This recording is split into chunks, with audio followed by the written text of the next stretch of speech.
Confidence is one of the most important things in football. Don't believe me? Think about how you felt after the last time you scored. That rush of euphoria and belief. You feel like you can do anything at that moment. And then you just dominate the game. But what about when you're at your lowest? Have you ever felt anxious when you get the ball, overthinking everything? You're so scared to mess up and get yelled at that you just play the easiest option, but you still mess it up. This is what confidence or a lack of confidence does to players. It can make your average player the best player on the pitch, but without it, they become the worst. And maybe you're struggling with confidence right now. Today, I'll share everything with you that helped me build my confidence back when I was struggling.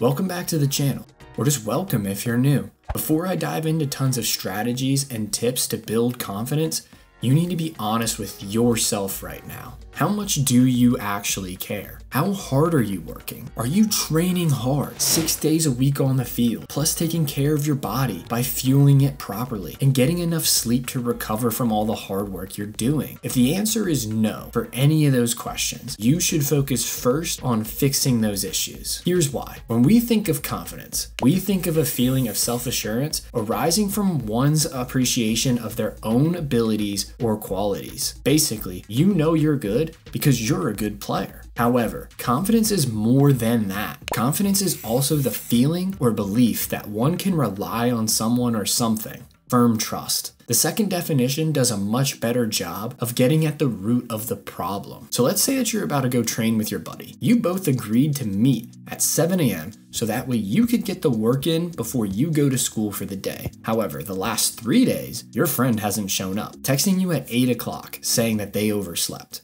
Would you actually expect them to show up and train with you today? No, of course not. Confidence is like this, but it's in your own head. You don't have the confidence to beat that defender and hit that shot top corner in a game because you don't practice it enough in training or do extra reps on your own time. If you know you're not doing the work required to reach your own goals, you won't have confidence in your ability to achieve those goals because you can't lie to yourself. But I recognize this is only the case for some players. Lots of players work really hard but still struggle with their confidence. I emphasize that though because if you are not doing the work, then you cannot build confidence long term. You're just putting a band-aid on a broken leg. Here's how to build confidence for players who are doing the work and know that they are better than the performances they are producing, but just cannot get out of their slump. The first step to building confidence you are already taking. A lot of players, and myself included, try to avoid this because it can be a scary thought, but it's not scary.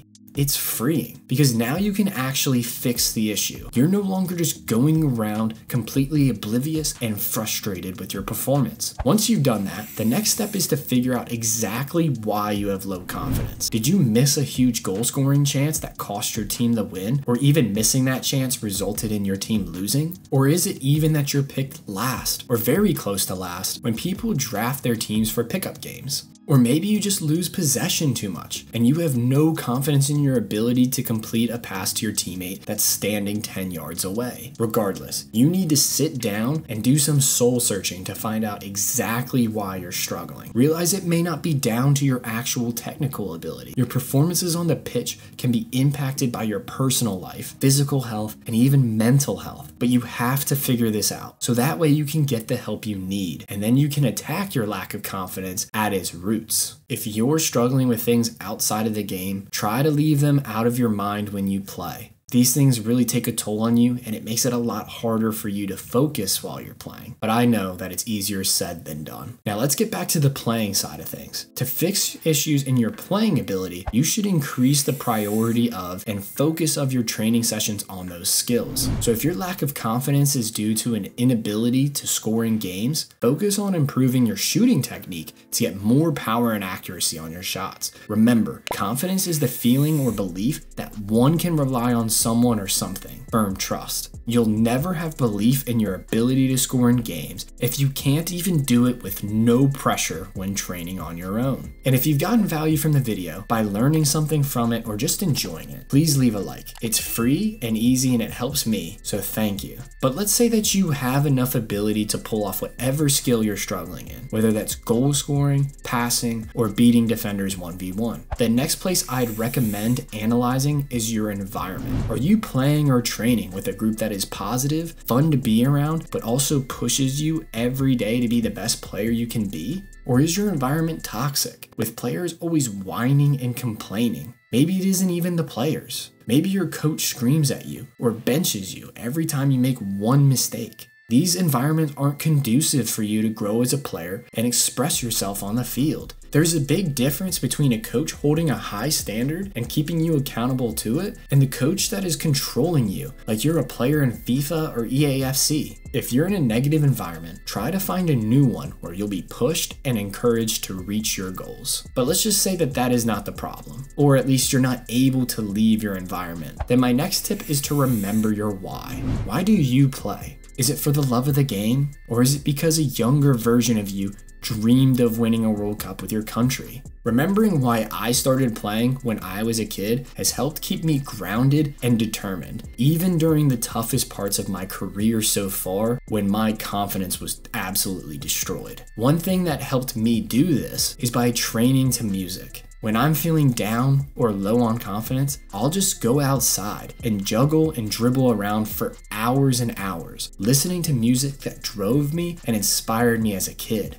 Man, listening to old FIFA music just takes me straight back to those days. It instantly motivates me and inspires me to push through those tough times. Now, another tip to think about is the time in your life when you were most confident. Why were you so confident? Was there something different or special about your training habits at that time? Or what about your preparation for practices and games? Really reflect on this and try to pick up on a few of these things. Then be intentional and re-implement these things back into your daily routine. Oftentimes, it's the smallest things that make the biggest impact on your performance and confidence. And one of those small things is having positive self-talk. Self-talk is just an internal dialogue you have inside your head. It can be positive or it can be negative. And you can tell if a player's self-talk is positive or negative by looking at their reaction to mistakes. If you see a player drop their head, sulk, or even use colorful language after making a mistake, you can imagine how they're beating up themselves inside their own head. However, players who practice positive self-talk will have a positive reaction as a result. They'll aggressively press to win the ball back, or even demand the ball back from their teammates again. They possess a next play mentality, and this allows them to build confidence off the success of a positive performance or moment in a game, whereas players with negative self-talk destroy their own confidence at each error they make. This is something that you need to practice by memorizing phrases or quotes that really speak to you.